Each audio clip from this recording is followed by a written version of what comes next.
Well, greetings, friends and followers. This is Nurses Talking. I am Dale Barzy. As always, if you like what you see and hear, subscribe, leave us a comment, and let us know what you think. Here on Nurses Talking, we speak to nurses anywhere in the world and at any stage in their nursing journey.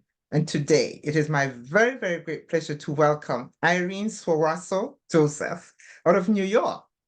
Irene is a home health and hospice compliance officer. She says she's passionate about staff development and she's a former nurse surveyor. She's also an entrepreneur. So welcome, welcome, welcome, Irene. Thank you. Thank you for having me. Appreciate it. My pleasure, my pleasure. Tell me, Irene, why are you a nurse? Why am I a nurse? So I originally studied psychology, actually, out of high school. And in that path, I found myself wanting to become a nurse. I do have nurses in my family. And I decided, I'm just going to apply nursing school. Moved down to Florida to do that because I went on vacation and decided this was the best place to live. So I had originally got into college to pursue my nursing career in Florida. And while I was visiting friends, and one of them said, "Why don't you just become an LPN? It's a year in, a year out, and and then later you just go back to school and become an RN," which was it was new, right? That bridge from Mm, LPN to RN was very new. And I said, you know what, 4 years, even though I did have a psychology degree, it would have still taken me a couple of years to actually get that RN degree. mm, I said, you know what, I'll do the LPN. Fine. Got into the school, of course, year in, year out, became an LPN. Worked as an LPN for a few years. It was only supposed to be a year because that was the requirement, but ended up doing more than that. yeah. Later on, I went back to get my RN degree from Healing Fold. So anyone from New York, if you're an LPN, you know Healing Fold is where we all gather. Yeah, yeah. So did that, and then did get my RN degree, and then I went further and pursued a career in informatics and actually obtained my master's degrees in informatics. So that's pretty much the story of my nursing. How I became a nurse. And I also add my LPN, and I think any nurse who were LPNs who then went that route of becoming RN, one of the best nurses you ever meet, because Hmm. that clinical knowledge, that skill, that bedside nursing runs deep. So Hmm. I hats off to all my LPNs out there, and know that's just the beginning. You can go as far as becoming an NP. Just put in the work. If you want it, it's out there. Get it. And those skills, regardless of where you're, I mean, just take you anywhere. Just Yeah, take you anywhere. that's So right. you had family members who were nurses, I do. and you started going the LPN route. But what you saw in your family members, was that what you experienced as an LPN, or what you thought you saw? No. So I have family members who are in different settings. So I have an uncle who's actually his whole career has been in psych. So his point of view of nursing is very different.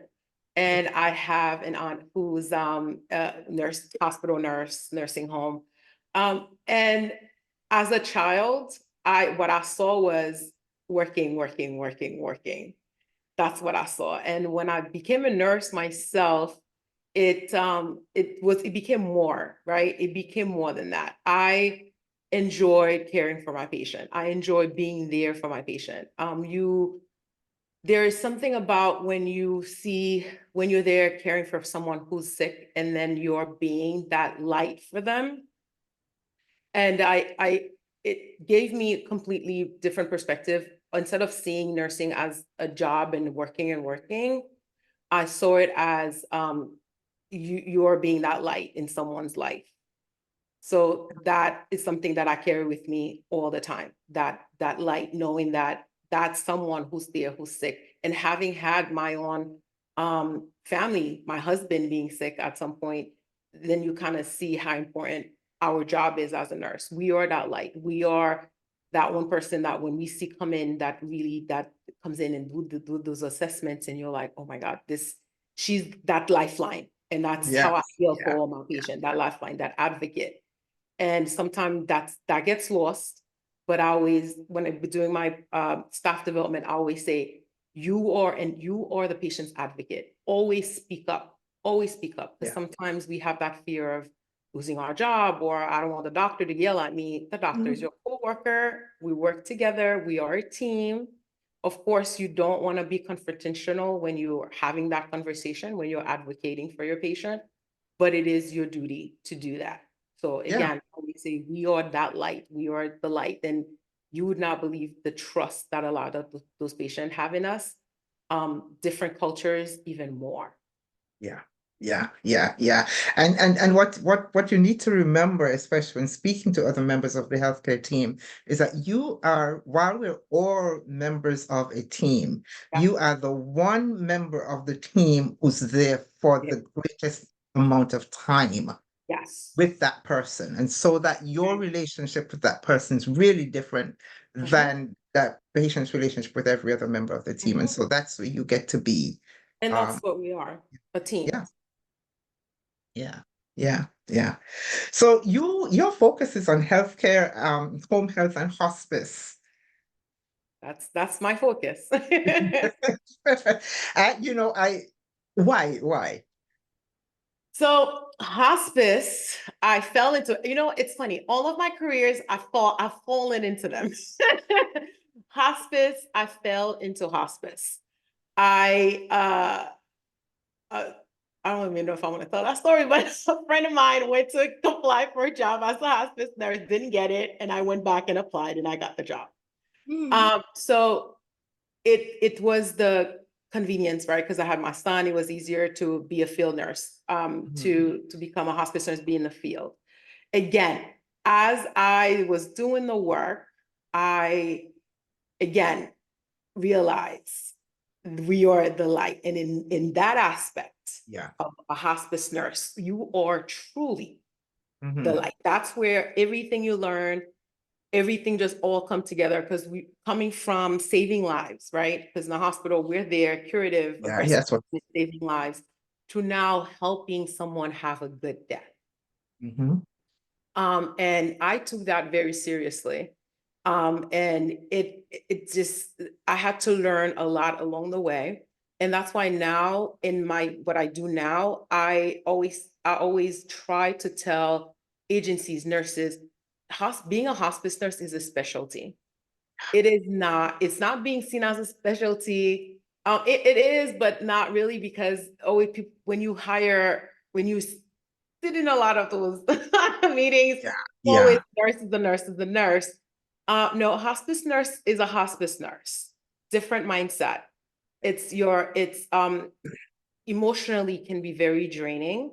So you have to teach your staff, you have to be able to teach your staff how to set boundaries, how to speak up and come and have a conversation with the family when death is near. And I had to learn a lot of that on my own. And I now in my position, I make sure that part of the orientation that I provide is very robust. I review everything that deals with end of life care, the regulation that comes along the way, because that's also something that's not spoken. It's like all you hear is Joint Commission is coming, be ready. And then we all running around like, oh my God, what is that? I tell you, it's a shame now to say it. I knew, you knew of DOH, you knew of the Joint Commission, but you didn't know how deep it is in hospice. In hospice, it's a very different bird when you're dealing with regulation in hospice, because the oversight that Medicare does over hospice, it is not for the faint at heart. It's a lot, and it changes every day. As I'm speaking to you right now, someone is changing some sort of rule. And it's very important that you teach your staff the aspect of what a hospice nurse is, how to care for your patient. And then the other part is regulation. And it all needs to come together. So it took a lot. I really self-taught myself. I really did a lot of self-teaching when it comes to being a proper hospice nurse. Because when I became a nurse back then, there wasn't a lot of resources. Just Yeah. went with it, and just, everything as a bedside nurse to kind of bring it over. Did take some time for me to remove that curative part because I wanted Yeah. to fix everybody. I used to get into heated argument with doctors about why are you not ordering? Yeah. Why is this patient not getting IV fluid? They need to go to the hospital now. So it was, and know that it's their choice. Have a conversation. What it is that they want. They're a patient that just, I want to be home. They want to be around their family. They don't want anything. They don't want IV fluid. They want to stay comfortable in their home, surrounded by their family. And we're there as that person to help navigate that, to help the patient navigate that, not only through their care, but to also with the family. The fact. Help them understand that's the patient choice, and we're there to make sure that we're keeping that. That you honor that. That you honor that. And what I learned along the way, and that, which was something that surprised me the first time that I actually felt privileged to be at someone's side when they died. Mhm. Actually, that surprised me. I did not expect to feel that sense of honor and privilege. It is. Um, and it is. It It is is. it's an honor. And I always say you get chosen to not a lot of us get to be there. Yeah. And some of us you get chosen. And I've been chosen a few times by a few of my patients. And Yeah. it's the weekend and you're like, it's probably gonna pass. And sure enough, Monday morning, you make that visit and it's gonna Yeah. happen. You It's have gonna. it's gonna happen. And some of them they wait for you because you care for. Hospice is not just you just there for just a few days and you pass. We have patients that stay on for 6 months to a year that you Yeah. care for, that you're have Yeah. conversation with, that you get to know the family, where they're from, you've known their stories. Yeah. And you become, even now, like some of those patients are coming back to me and get me emotional. And it's really truly is an honor. Yeah. And that's one of the reasons why I spent a lot of my time and started to open up my own consulting agency just because of that aspect of patient care. It's not just the clinical part, because we always think of patient care as just the clinical. It's also the regulatory part of it. Because if you are keeping up with standard, and it really means that you care about the work that you're doing, specifically in hospice, because we're dealing with, unfortunately, with dying patients. So we have to make sure that we're providing the proper care according to standards. Yeah. Yeah. Yeah. Yeah. Yeah. Yeah. And you talked about getting to know the family and them getting to know you and all of this. And a lot of what they share at times like that is stuff that they expect you to. They don't say that, and even at the time when they share, they probably don't even think about it, but they do expect you to hold it sacred. Yes. Yes, they Yeah. do. Yeah. Okay. So you're a former surveyor. Let's go back a Yes, little bit. You said you got into informatics. I did. When? So again, this whole I've always been a super user. Uh-huh. Super user with Epic, super user with every EMR. Mhm. I'm from that generation where computers started with me. Okay. So I have I know you've been a nurse for a long time. So I went from the paper MAR to paper documentation, and then into putting everything into your EHR or EMR. Mhm. I actually Mhm. was part of the team that helped input all of those paper data into the system. So so thank you. If you have now you are fully computerized at few of the hospital in New York City, it was part of I did it. Now a lot that's so I was part of that team. So and that picked an interest. I loved it. I was just like, oh, EMRs, questions, the way it's set up. I'm probably not the best person when it comes to having conversation about how much you hate your EHR. I will not be that person that will sympathize with you, because I love it. Are there different areas that could be tweaked? Yes. Should we completely remove it? No, because that was No. one of the biggest conversation we have with staff 24/7 is, I hate documenting. I hate documenting. And my answer is documentation is part of patient care. So you spend 12 hours with this patient, or if you're in hospice, you do your visit, Mhm. right? And how is the next person going to know what is going on with Mr. A if it's not documented and documented Mhm. properly? Because Uh-huh. what we don't want, right? Because you say you love your patient and you love your job, this is amazing, and we all do. Part of that is documenting. Because what we don't want is Mr. A to have started. So specifically, I'm going to hospice because hospice is what I do and home health. Mr. A started on morphine last night or during your visit. You got busy at Yeah. home and couldn't document it. He calls at 3:00 in the morning in pain. Family did not remember what you said because one, you didn't give them a copy of a new medication. You didn't document it. You didn't document Let it. them know this is the new prescription for pain. So they call and then the nurse manager, whoever is going through the chart, and guess what? It is not There's documented in nothing the there. record either. So when my answer is always part of patient care is documentation. So it doesn't matter how much we twist it. I know some of those questions can be redundant and I get that. When I worked as an informatic nurse, part of that was kind of going through the questionnaire and making sure we're not being repetitive. Mm. But is it something that you shouldn't do? Because I know for thousands of nurses out there, you will tell them it's always, why do we have to document? Mhm.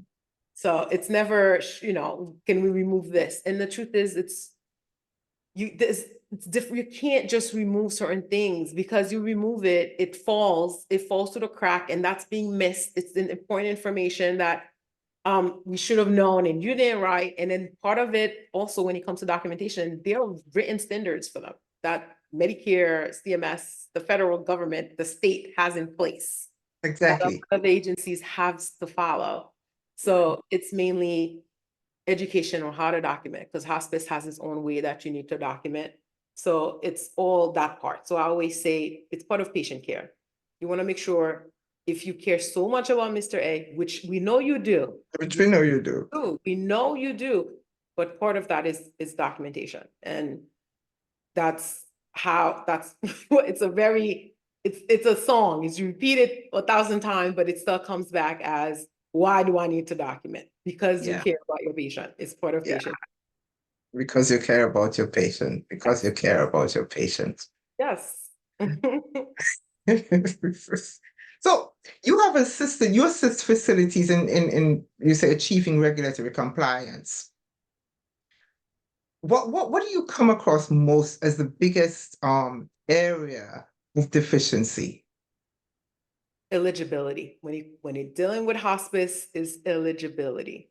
And a lot of hospices, it's a big financial burden, because what happens is that it all comes down, like we were having that conversation before, is documentation, right? Because hospice eligibility depends on Yeah, documentation. So yeah. in that part, when I say to you that you have to teach your hospice nurse, right? Can I say it's a different way of documenting? It's a different thought process. It's not curative, right? It's negative documentation. So you have to show why this patient needs to be on hospice. And I know sometimes that can sound, oh, that's so harsh. What do you mean? We have to, because then in our mind, in our nursing mind, it's always cause and effect. Like it's always, he needs to be better. I need to document that he did Mhm. great today. He walked today. He did Yeah, it yeah. amazing. So when yesterday he couldn't walk, but the truth is, no, he's walking today because he couldn't breathe. You started him on morphine, or you gave him some Lasix, And that's why. That doesn't mean it's not a decline. It's still a decline because you have to medicate this patient to be able to In take a order few for him to steps get there, yeah. to go sit outside in New York because it's warm. And that's pretty much how you need to document that. You know, he was able to sit outside yesterday or whatever, how you want to say that, because the effectiveness of X, Y, and Z medication that you initiated for this patient. So that's, but you can't say, oh, he's doing great. It's no distress is a part of that. So documentation is a big deal. Eligibility, because what we see in a lot of those documentation is that they don't show the patient need for hospice.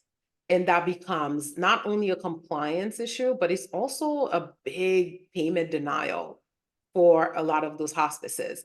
Because you have to remember, hospice pays. You send those claims, they pay, and then they would want to see out of nowhere, they'll say, I want to see a record. And then they see one record, it's like, that doesn't look right. And then now they want to see all of your records. Yeah, yeah. And on all of your record, your CTIs does not show eligibility, your nurse's documentation is not showing eligibility, and then that becomes a big issue. So quality and compliance, it's big, major. It's one, quality for you to be ready for your accreditation for hospice. And then your compliance, that's where then you're not maintaining records to make sure that for your payment, for your reimbursement. So it's two separate entity that sometimes that overlaps and people think it's one, but it's not. It's two separate things. Because you could do well on survey, and that's, which is your quality, you're doing great. Yeah. Right? It came in, everything looks amazing. And then when it comes to compliance, and then your MAC wants to go ahead and see, the MAC is a Medicaid contractor that oversees all of those claims, decide they want to do an audit, that's where that compliance part comes along. And that's the part where you could have done so well doing your survey, and now they go deeper into your record, and then you see, well, yours, it's not showing that Mr. A needs to continue to be on hospice. Hospice, yes, yes, yes, yes, yes, yes, yes. I have not been a hospice nurse per se, but my observation has been that people get onto hospice or are referred to hospice, in my view, much too late. Yes, very late. There's very, very late, and especially in the African American community and Caribbean community.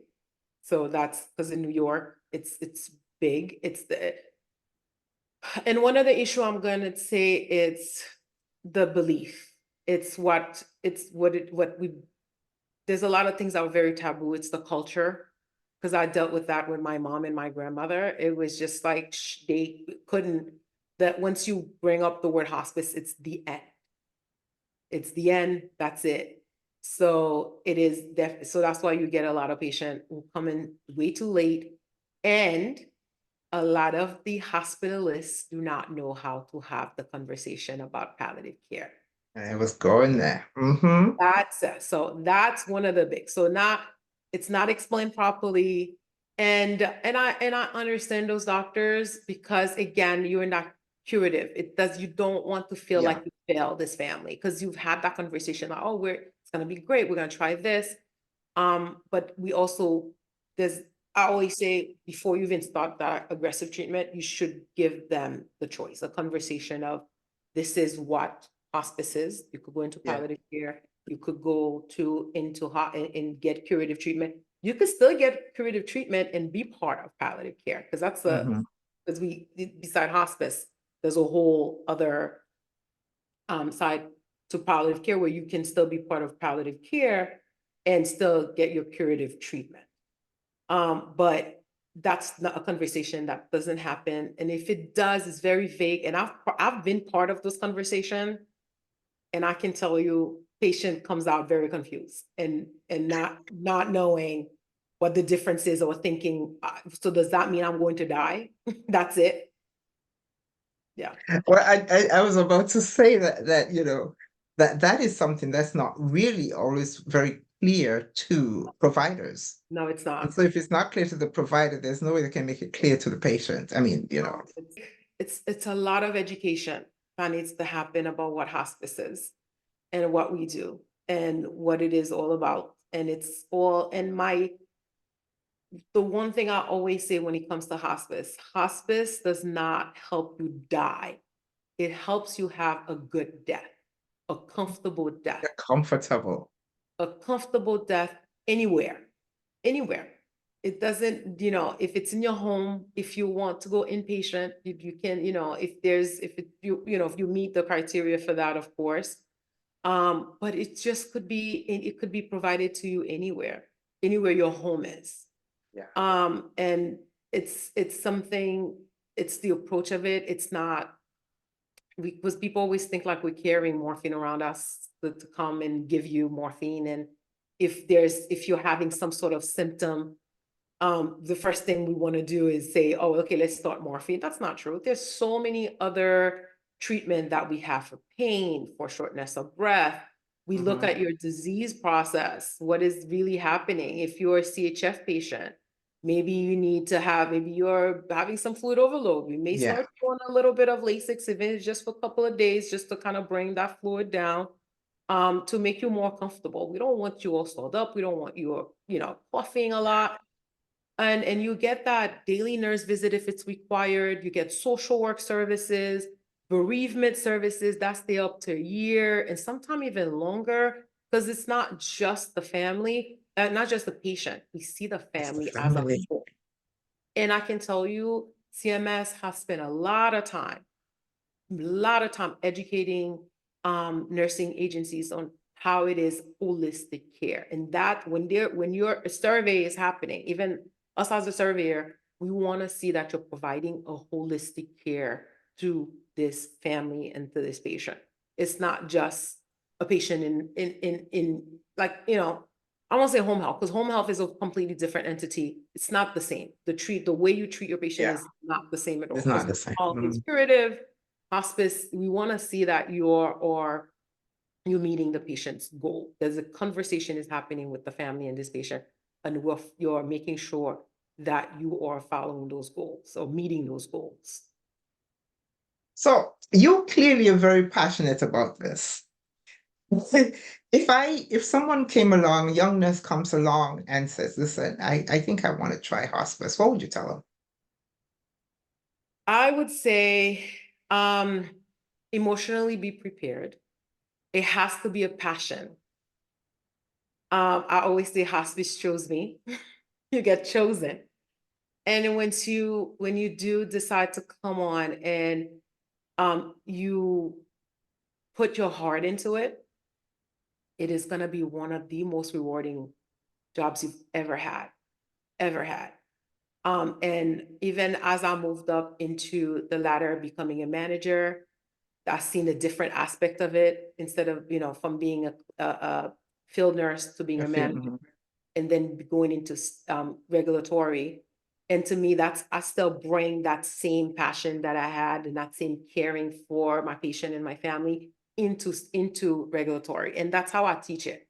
Even when I educate anyone about regulatory and standards, even when I was a surveyor, my conversation, my education always goes back to not just the technical part of it, is that compassion, that part of every single documentation, every single thing that you're writing, it all comes down to the patient. It's not just about I'm trying to meet standards, because trying to meet standards, if you truly want to meet standards, it means that you care about this patient. So one thing I would say is know that it is not curative. You have to have a conversation with your family for you to understand what it is that they want. Bring in your team. There's a whole team of folks with you, your social workers, your chaplain. It's not just you, because sometimes I know as nurses, we want to be everything for everybody. You can't, not in hospice, cannot be everything for everybody. You will burn out. Emotionally, you will burn out. A lot of us that you hear, I did it for, I was a field nurse for over 5 years. And that was because I worked as a team. I worked with my social worker. A social worker bring a very different aspect to hospice than we do, right? That emotional aspect, that social aspect, chaplain if you're patient, and I will bring in, and when I go in, I sell everybody. You need this, you need social work, you need chaplain, because they bring a different aspect into the care. Different aspect into the care. It is not just the clinical aspect of it. This is someone who is dying, right? That's a process. I would just, we got to sometimes think, let that sink in a bit. This is someone Yes. dying who knows that they're dying. They're counting their days.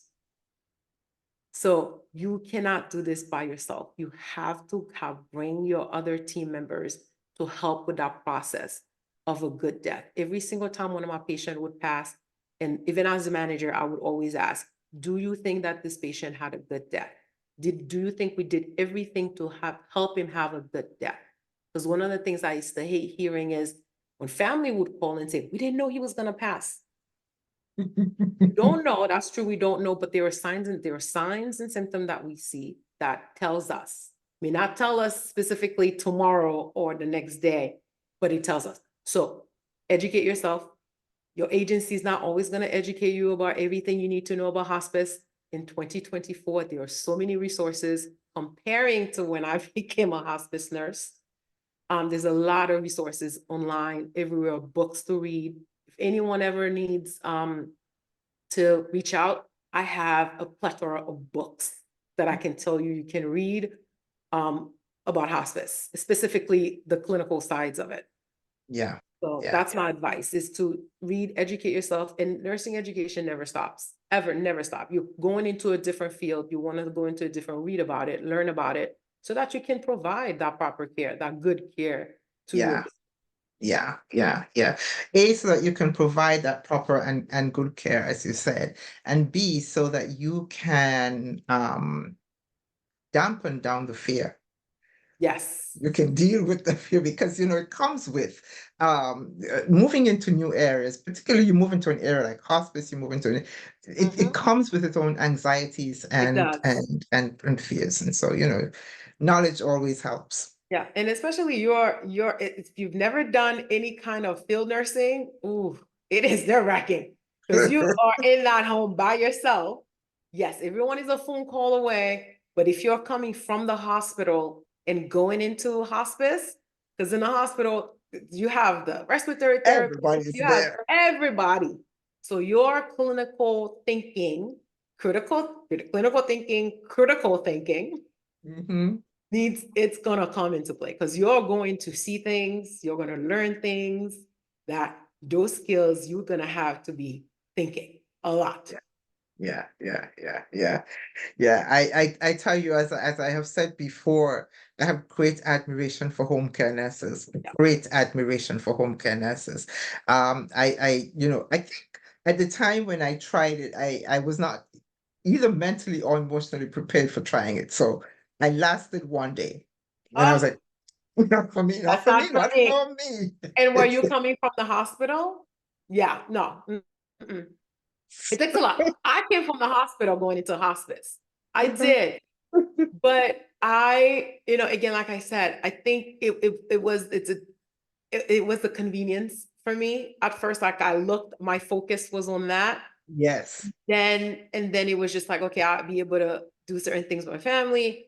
Yeah. And then when the work itself, it all came together for me. And I've always been a very organized person. You have to be organized. You have to know what you're doing from morning to night. What are you doing? Before you even walk into that patient home, you should know what it is that you're going to be doing for this patient.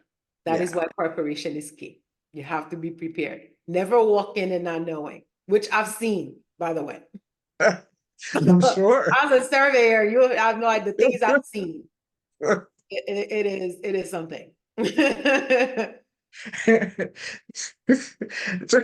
Just as an aside, as you mentioned, you're a surveyor and the things you've seen. One of the things I frequently said to staff is that, surveys are coming. there's no reason for you to do their job for them. I feel like sometimes we just do your job. We give you this. You walk in and you know exactly where you're gonna go and what you're gonna look for because we just gave it to you. We just, Yeah, it's true. It's so true. Oh my goodness. Anyway, you mentioned though, talking about how, it can consume the emotional aspect of it and all of that. What do you do to care for you? So my self-care nowadays, back then it was really spending time with my family. I've always say have a couple of shows that you enjoy. I love music. So once I leave in the patient's home, I would be listening, blasting my music in my car. That for me was self-care. That's how Mhm. I was able to decompress going from one patient to another. One thing I hated to do is bring that emotion, whatever been occurring in one patient to the next patient. It's not, I Yeah. always thought it wasn't fair to them. Mhm, So mhm. I always try to decompress, listen to my music in my car. If I needed to do a good cry, I did it. Always had a good cry. I'm sure there's a lot of people in New York who've seen me cry in my car. Yep. Had a good cry in the car, and then went about my day. Now at home, I love spending time with my family. I love cooking, so did a lot of cooking, making sure everyone's taken care of at home. And for me, that's my self-care, being able to provide for my family, being able to care for them.